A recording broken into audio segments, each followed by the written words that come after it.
pues estamos aquí, un gran panel. Muchas gracias a MadBlue por darnos esta oportunidad y yo creo que la clave, y tal como queríamos anunciar en el título de la presentación, es poner en relevancia la importancia que tiene el sector financiero en este gran reto que tenemos, que es el cambio climático. Y para eso pues, hemos querido invitar a las principales entidades españolas, porque como muchas entidades financieras y también como muchas entidades de otros sectores, pues hemos firmado ese acuerdo de cero emisiones que ya nos ha adelantado también Yellen, que NN es signatario. Y para eso, como él decía, bueno, pues no podemos esperar a 2050, tenemos que empezar desde hoy a tomar medidas. Y entonces, bueno, pues os quería lanzar esta pregunta de cómo estamos haciéndolo, cuáles son vuestros principales objetivos y cómo afecta esto a nuestras inversiones y a nuestros clientes. Entonces, no sé, Ana, si quieres empezar. Empiezo yo.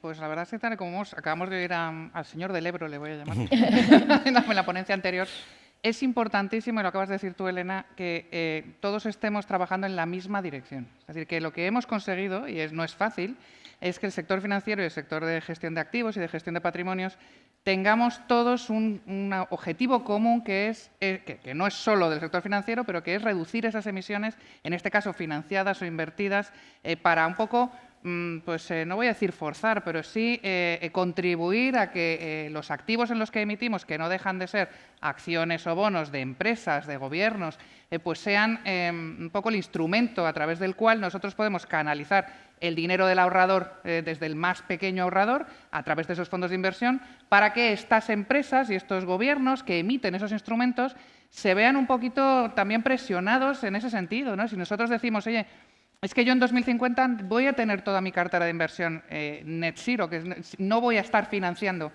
con mis inversiones emisiones de carbono, pues tienes que hacer tu papel.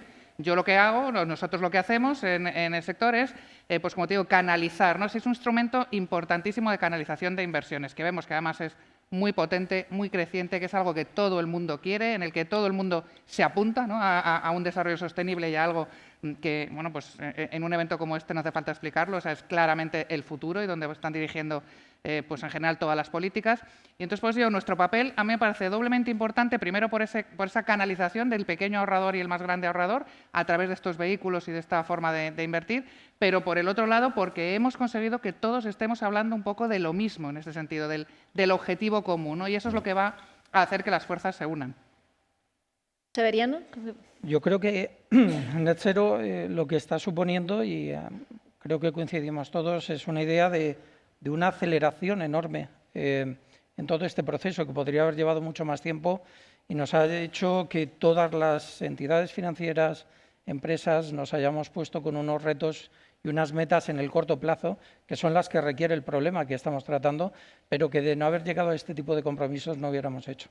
A ver, simplemente por dar tres pinceladas de lo que podemos estar haciendo dentro de CaixaBank de cara al compromiso.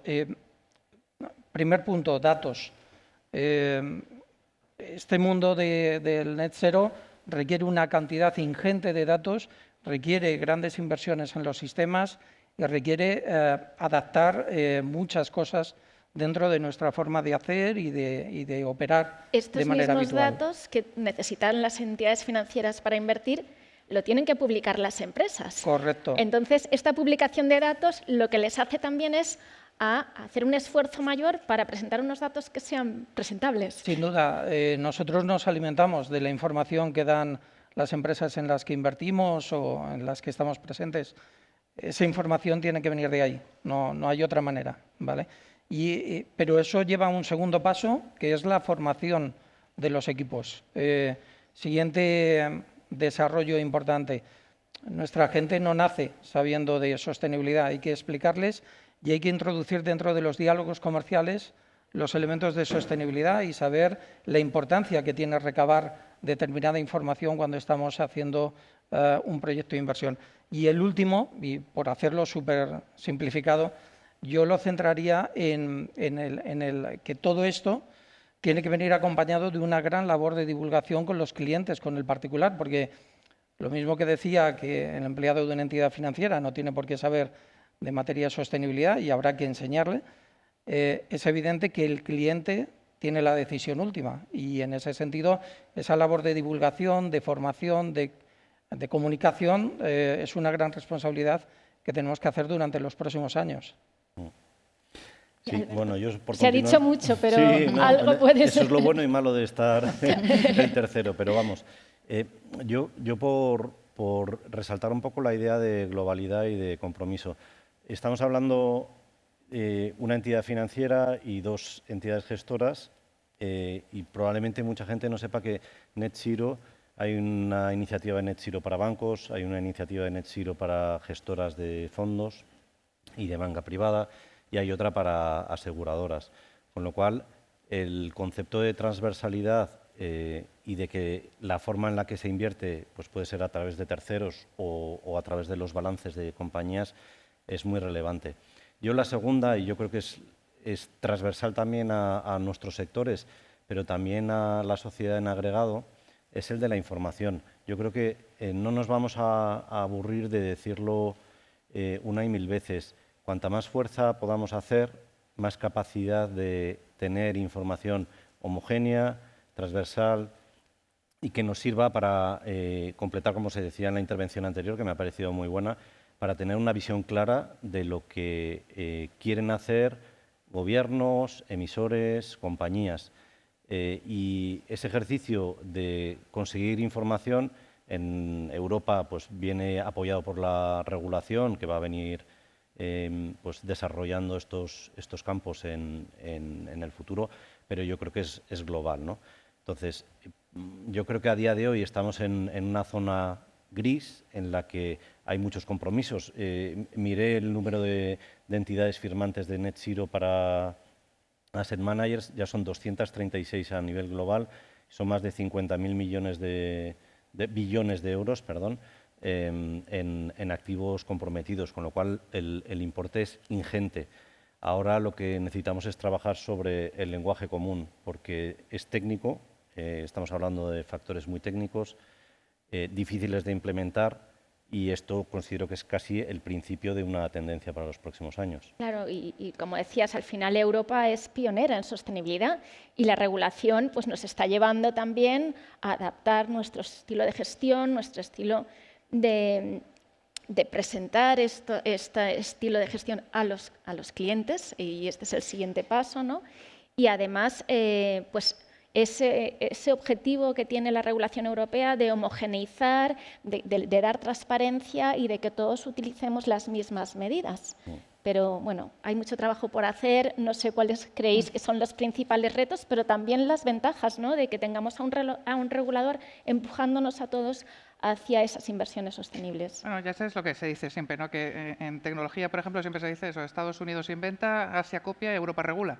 Pues aquí, obviamente en Europa, la regulación es algo que es intrínseco y es lógico porque es mucho país, mucha burocracia, pero en este tema en concreto, esta regulación es pionera. O sea, aquí estás creando, además de regulando, estás poniendo en Europa lo que son los estándares válidos para el futuro de lo que tiene que ser una economía, no solo la sostenible, sino la de transición, que me parece igual de importante, porque aquí no se puede dejar fuera a ningún sector. Hay que ayudarles a transformarse, que eso es importantísimo y es donde la gran mayoría del dinero de los flujos tiene que ir, ¿no? Sí, y el esfuerzo de comunicar y de hacer el engagement, ¿no? De ese esfuerzo, sobre todo para las empresas que necesitan transicionar, ¿no? Exacto, por eso el engagement, es que lo acabas de comentar, Elena, es importantísimo, que el engagement, para quien no lo conozca, es cuando tú te encuentras como inversor con una compañía que no es que no esté, no siempre es que no esté haciendo las cosas bien desde el punto de vista sostenible, sino que a lo mejor no sabe cómo contártelo, cómo reportar esos datos, cómo decirnos, oye, mira, que esto yo no había caído en que era lo que tú buscabas porque no lo estábamos reportando hasta ahora.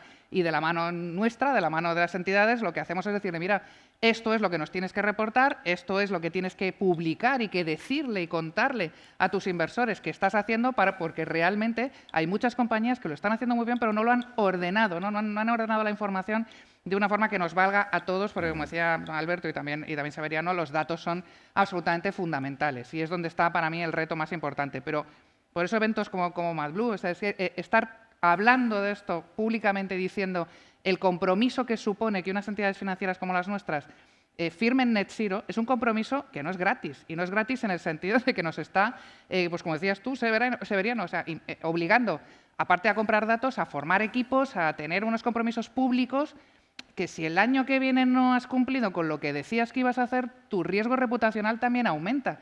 Y eso es lo válido, eso es lo que hay que valorar, que es algo que realmente nos está obligando a todos pues eso, a invertir, a transformar y que es algo que quieres divulgar, que es algo que te da también orgullo de pertenencia, ¿no? No solo a tu entidad financiera, sino al movimiento de sostenibilidad que está habiendo, ¿no? ¿Y Alberto? Sí, no, un poco en línea con lo que decías de las iniciativas regulatorias en la Unión Europea en materia de sostenibilidad, que son muy variadas, que afectan a muchos sectores y de manera muy diferente. En el caso de las entidades, de las gestoras, ya en los 2 últimos años han entrado en vigor 2 que nos afectan de una manera muy directa, como es la normativa de divulgación, que trabaja mucho en transparencia, en decirle a nuestros clientes qué significa para nosotros sostenibilidad en un concepto más amplio que el de clima, cómo integramos esos riesgos de sostenibilidad, con lo cual aquí hay un cambio estructural. Cuando hablamos de si esto es táctico o no es táctico, como dice Ana, es estructural. Net Zero es una iniciativa privada, pero que cae encima de toda la regulación que tenemos en la Unión Europea. ¿Por qué digo que es estructural? Porque hasta hace no muchos años a una entidad gestora se le exigía rentabilidad financiera y nada más. Y ahora, como el otro lado de la moneda, son los riesgos, la integración de riesgos extrafinancieros. Y es muy importante, no es cómo se genera la rentabilidad, sino analizando todos esos riesgos e integrándolos en la forma de construir carteras y de gestionar esos riesgos. Y la segunda también, la segunda norma que ha entrado en vigor, que es la de implicación, también va un poco en línea con lo que mencionaba Ana antes, que es cómo interactuamos con las compañías en las que estamos invertidos. Pues aparte de las conversaciones normales que podamos tener, los aspectos sostenibles pasan a ser un aspecto relevante.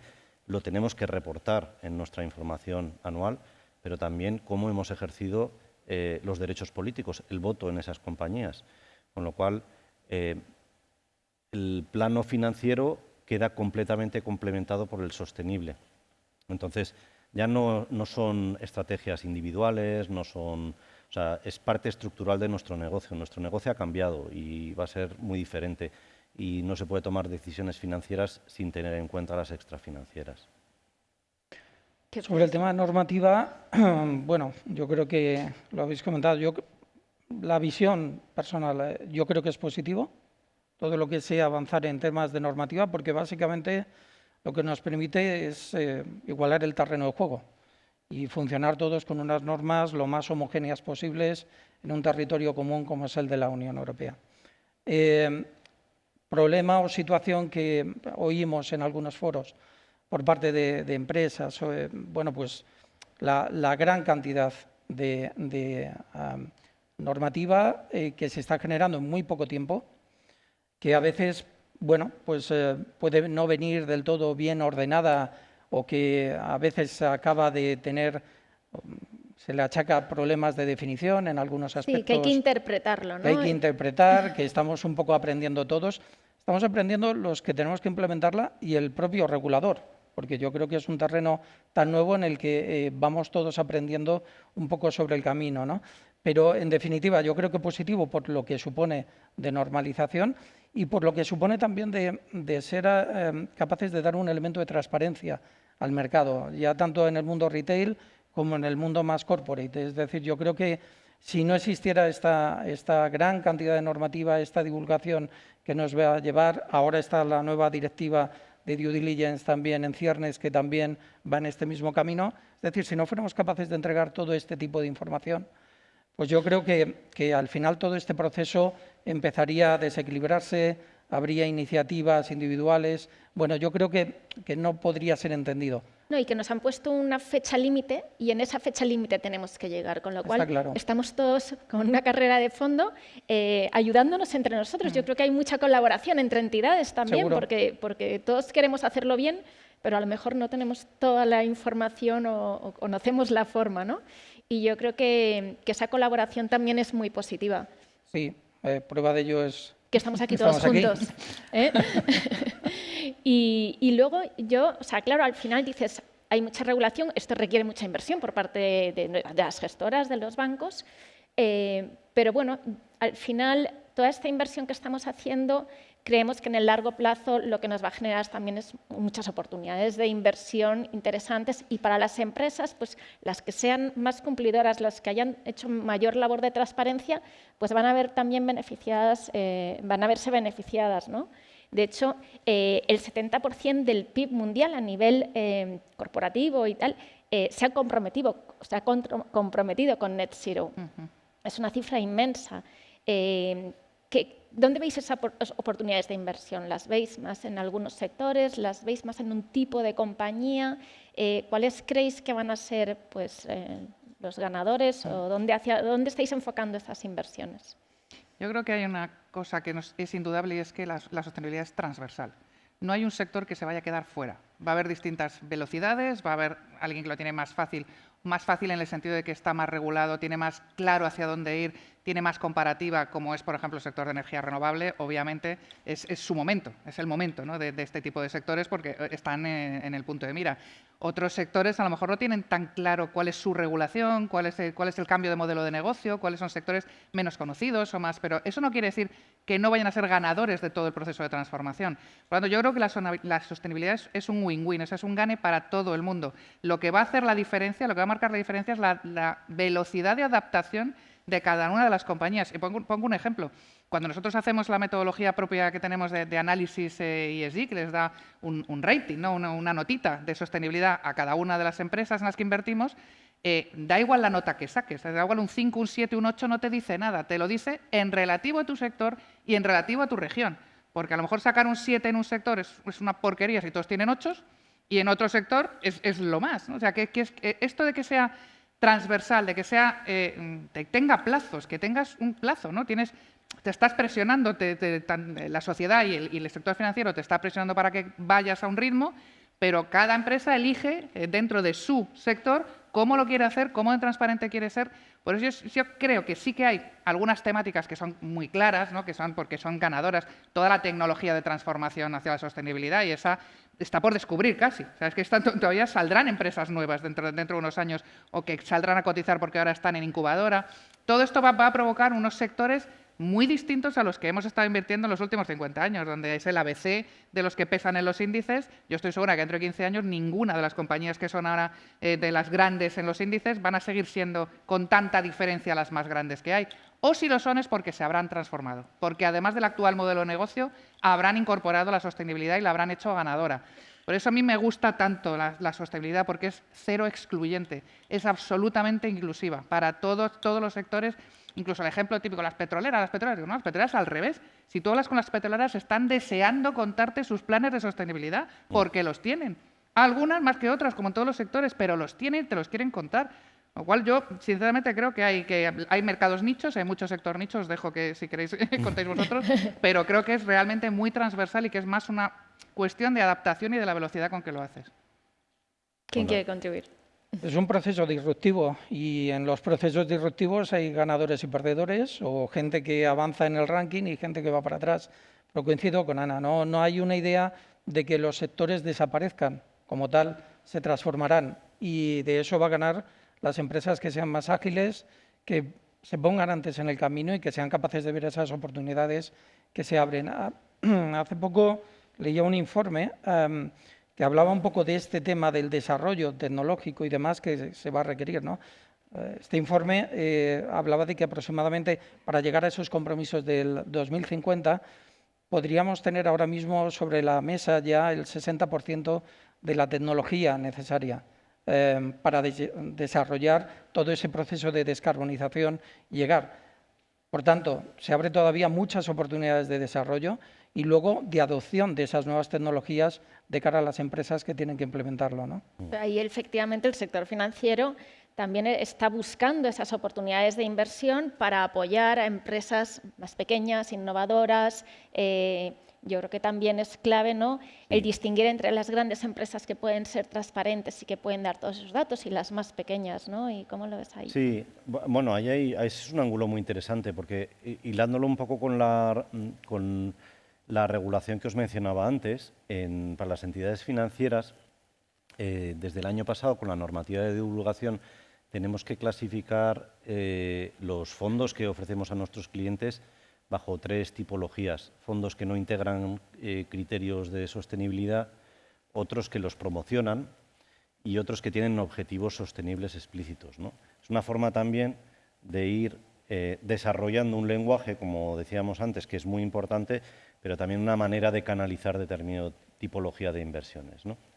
Entonces, lo que vaya en un producto o en un fondo que llamamos nosotros del artículo 9, cuyo foco son inversiones sostenibles, no puede ser cualquier cosa, ¿vale? Entonces, ahí directamente es un vehículo que te permite canalizar determinadas actividades con un impacto o con un objetivo sostenible explícito. Entonces, es una herramienta muy potente, ¿vale? Entonces, luego, el 99% de nuestro negocio son fondos de inversión que puede comprar cualquier persona en una sucursal, pero el negocio o la canalización de ahorro a través de los mercados privados es muy potente también por la flexibilidad que permite. Muchos de estos proyectos pequeños o que están naciendo, pues su vehículo natural de financiación es a través de estos fondos de capital riesgo o similares, o de ventures si las compañías son más pequeñas, ¿no? Pero yo creo que el concepto que subyace en todas las intervenciones, que yo creo que es el fundamental, es que muchas veces pensamos que la sostenibilidad, o por lo menos la aplicación al clima, es algo disruptivo. Yo creo que tenemos que interiorizar que habrá, por supuesto, ganadores y perdedores, pero que gran parte del movimiento de transformación se está produciendo en las compañías que ahora existen y que quieren sobrevivir a futuro. Entonces, si estás en el lado malo de la ecuación, tu objetivo es sobrevivir, con lo cual gran parte de esa energía está surgiendo de esas compañías. Y yo creo que es muy importante, y nosotros a través de esas actividades de engagement y de comunicación y de transparencia en información, nuestra obligación es diferenciar a aquellos de que sí que están haciendo esos esfuerzos y que van a poder estar presentes en el futuro de las carteras de nuestros clientes. Yo creo que además lo que decías de ese diálogo activo que tenemos con las gestoras, hay veces pues, que hay entidades más pequeñas que nos van a escuchar porque realmente quieren que estemos invertidos en ellas, y hay otras muy grandes pues que a lo mejor son más difíciles. Y vuelvo con el tema de la colaboración, ¿no?, de cómo nos estamos uniendo las gestoras para hacer esa colaboración, ese diálogo activo de forma conjunta. Y yo creo que eso hace tiempo, ¿no?, que no veía tanta fuerza común en el sector. No sé si Severiano estás... Bueno, es que lo hemos comentado antes, yo creo que vivimos un proceso en el que las inquietudes, los problemas, las situaciones que tenemos que resolver, primero, estamos aprendiendo todos un poco a la vez, y lo comentaba antes, incluso los reguladores, pero desde luego las entidades que tenemos que aplicarlo. Yo creo que en esa idea de enfrentarnos a esos mismos problemas percibimos soluciones muy similares y en las que al final el planteamiento no es que esa solución sea el elemento de competencia entre las diferentes entidades financieras, sino que no, esa colaboración, al contrario, lo que nos ayude es a mejorar y a ser capaces de hacer una mejor entrega de cuentas, una mejor transparencia, etcétera, hacia el mercado. Y yo creo que en ese sentido, bueno, pues estamos colaborando, yo creo que estamos colaborando muy bien. Para influenciar también a las empresas en el cambio, en la transición. Sin duda, sería un poco esquizofrénico para una empresa que llegara una entidad financiera preocupándose por el tema de la sostenibilidad y recibiera una visita al poco de alguien que diga, no, a mí de sostenibilidad no me hables, que a mí no me importa. No, yo creo que ese discurso lo estamos manteniendo, es coherente y estamos entre todos, además, intentando ayudar a esas empresas en la idea de que será bueno para todos los elementos de la economía, ¿no? Desde Seguro. luego.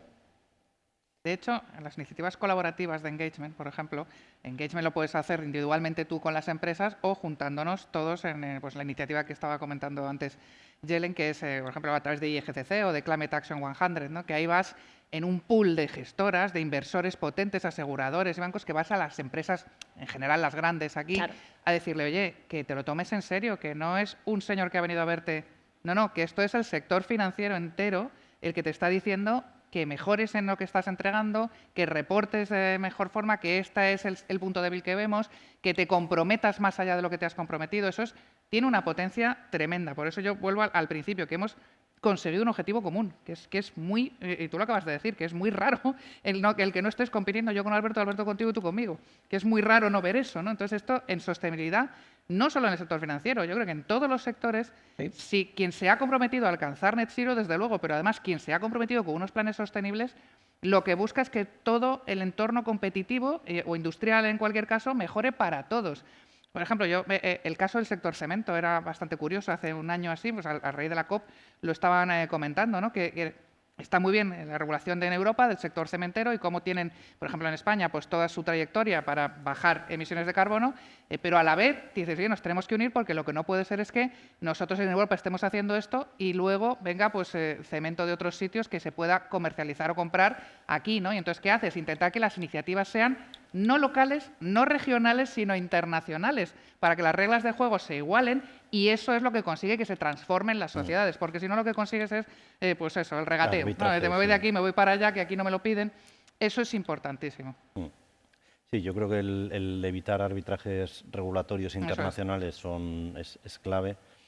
Y yo soy muy básico, siempre me repito las mismas ideas. Igual que a la hora de decidir dónde queremos estar invertidos de una manera financiera, ahí no vamos a estar coordinados. O sea, yo puedo ver el mercado o las inversiones. Y es bueno al que no ciclo, lo estemos. Y es bueno que no lo estemos.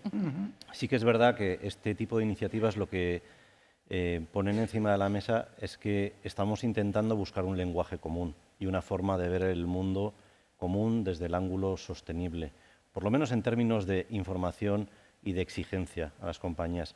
Y aquí sí que unirnos es clave, de manera, pues, como estamos haciendo aquí, 4 personas en un escenario, o las iniciativas individuales, colaborativas internacionales, que son muy potentes, sobre todo en términos individuales y sectoriales, ¿no? Ahí se está haciendo un gran trabajo.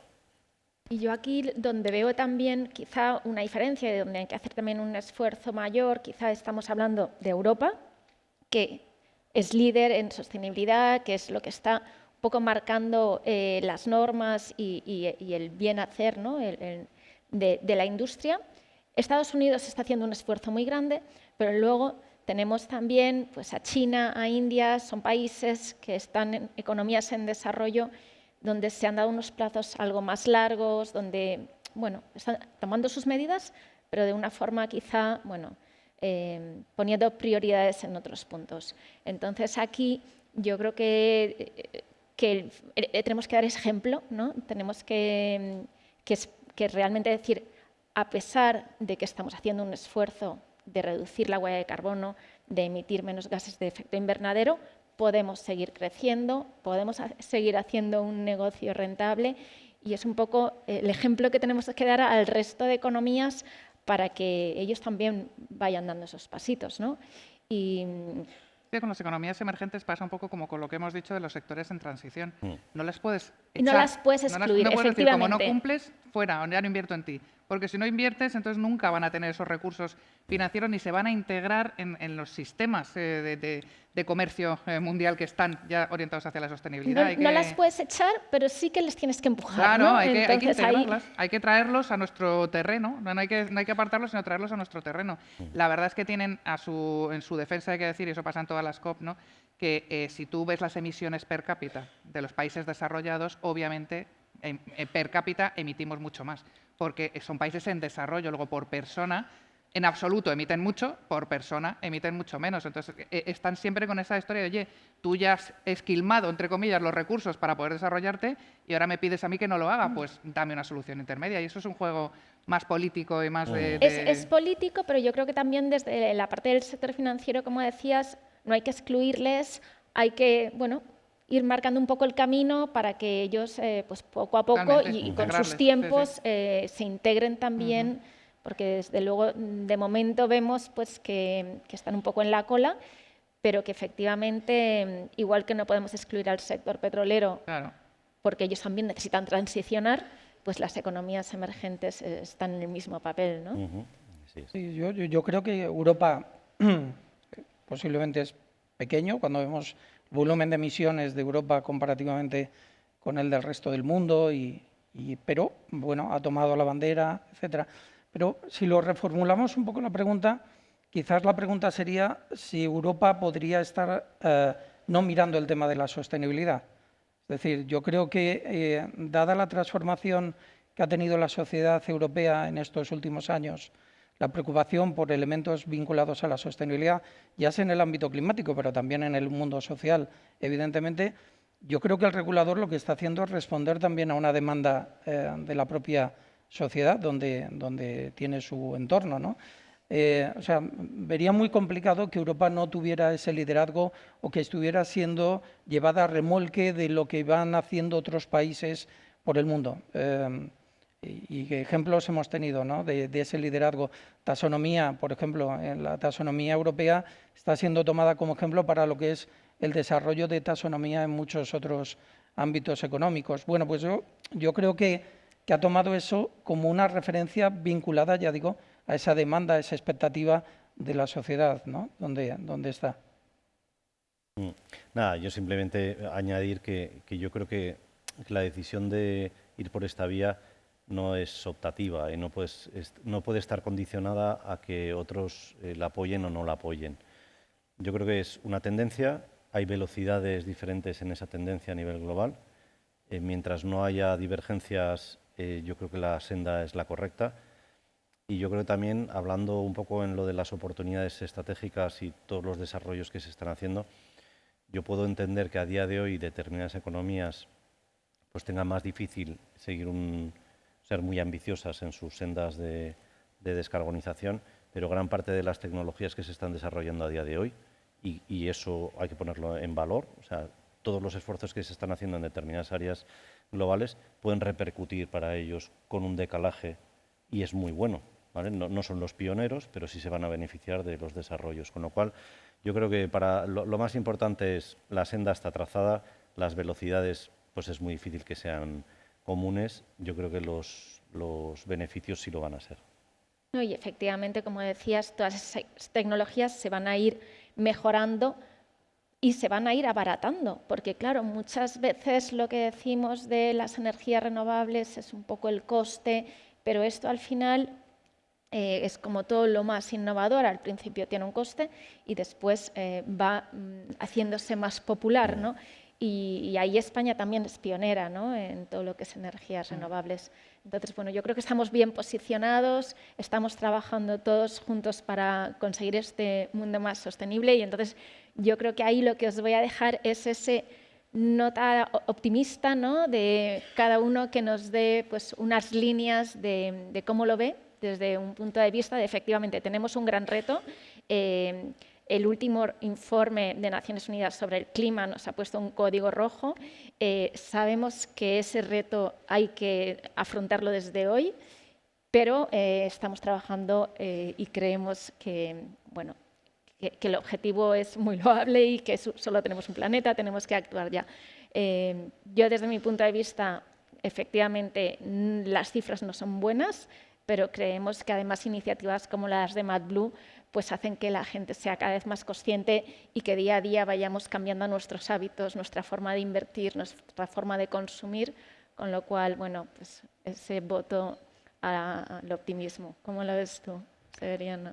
Lo veo igual, lo veo en ese voto al optimismo, ¿no? Pero además creo con total seguridad de que esta es una gran oportunidad para Europa y para España. Estamos en un territorio donde los recursos energéticos siempre han sido escasos. Hemos estado abiertos a fluctuaciones derivadas de crisis energéticas mundiales y que impactaban enormemente en las empresas que desarrollaban su actividad en este territorio, ¿no? Yo creo que este cambio de modelo energético lo que nos abre es una grandísima oportunidad de avanzar, y estos días lo estamos viendo claramente también, en una independencia energética, que es absolutamente vital si queremos asegurar el desarrollo económico de los próximos años en el territorio europeo. Y yo creo que sería absurdo no engancharse a ese cambio y no estar empujándolo claramente, ¿no? ¿Qué opinas, Alberto? Lo que tú digas. Voy yo. Por favor. Pues yo soy súper optimista. Yo creo que estamos aquí para esto. O sea, no estamos aquí en MadBlue hablando de esto, que también, sino que estamos en el mundo para esto. O sea, y MadBlue me parece un ejemplo clarísimo. O sea, ¿dónde está la vida? La vida depende de los océanos, la vida depende del agua. Esto es una oportunidad, en general, todavía sin explotar, la de la economía azul. Está empezando. O sea, fijaros el recorrido que tiene todo el tema de la sostenibilidad, porque a lo mejor alguien está ya pues, un poco cansado de la lucha del petróleo contra la energía renovable, el verde, el no sé qué. No, es que abramos la mente, pensemos mucho más allá. Esto es una transformación social, es una transformación económica. Igual que ahora nadie se pregunta cuando entra a un supermercado por qué no le dan una bolsa de plástico, no creo que nadie tenga ya la menor duda de por qué no se la dan, ni la pide, obviamente. Bueno, pues elevarlo esto hasta donde queráis, hasta el infinito. O sea, ¿por qué estamos hablando siempre y constantemente de sostenibilidad? Yo cuando hay mucha gente que me dice, o sea, estás para la sostenibilidad, digo que no. Es como si te hablara del aire que respiras, que nunca hay suficiente, que tienes que cuidarlo y que lo tienes que preservar. Toma tus decisiones de inversión igual que has tomado tus decisiones de consumo. No vas a ir ya pidiendo una bolsa de plástico, pues la bolsa de plástico llévala, exacto. Oye, yo quiero comprar un fondo de inversión porque quiero invertir mis ahorros. Exige tú que la entidad donde estés te dé esa solución de sostenibilidad que tienes. No esperes a ver qué hay y si no me gusta, bueno, pues voy al otro. No, es que tú tienes que formar parte del cambio. Para mí el mensaje es ese. Genial. Y para mí es básicamente un resumen de lo que hemos hablado. El primero es consciencia, que yo creo que Ana lo estaba diciendo muy bien. Hasta hace no mucho no teníamos interiorizados muchos de estos riesgos y oportunidades. Hay que hablar claro, son oportunidades de cambiar las cosas. Entonces, consciencia yo creo es fundamental. Ahora percibimos la realidad de otra manera. Y además, en todas estas iniciativas, lo que fomentamos es que cada vez seamos más conscientes. La segunda es, necesitamos, porque todavía solo tenemos una punta del iceberg, información para poder tomar decisiones de inversión, en nuestro caso, pero cualquiera de nosotros formadas, que me preocupa, que me interesa, que quiero accionar, qué palanca quiero activar. Y luego, nosotros somos inversores, la de los incentivos. Nosotros le tenemos que decir a las empresas y a los gobiernos qué es relevante para nosotros, qué es relevante para nuestros clientes. El clima es relevante, la gobernanza, los factores sociales, y solo esa cadena, siendo conscientes, teniendo datos y estableciendo los incentivos correctos, podemos generar este movimiento que estamos intentando buscar, yo creo que todos los presentes. Y yo creo que no hemos dejado ningún punto por tocar. Yo creo que efectivamente es clave lo que es el cambio climático, pero también cómo ese cambio climático le afecta a la sociedad y cómo la sociedad pues tiene que beneficiarse también de todas estas medidas que estamos tomando, ¿no? Y sin más, pues bueno, quería agradecer al público y a todos los medios de comunicación que están haciendo también este esfuerzo por divulgar y por informar, ¿no? Y básicamente pues agradecer a MadBlue por la oportunidad y a vosotros, que habéis sido un panel estupendo y que da gusto trabajar con vosotros. Muchas gracias. Gracias.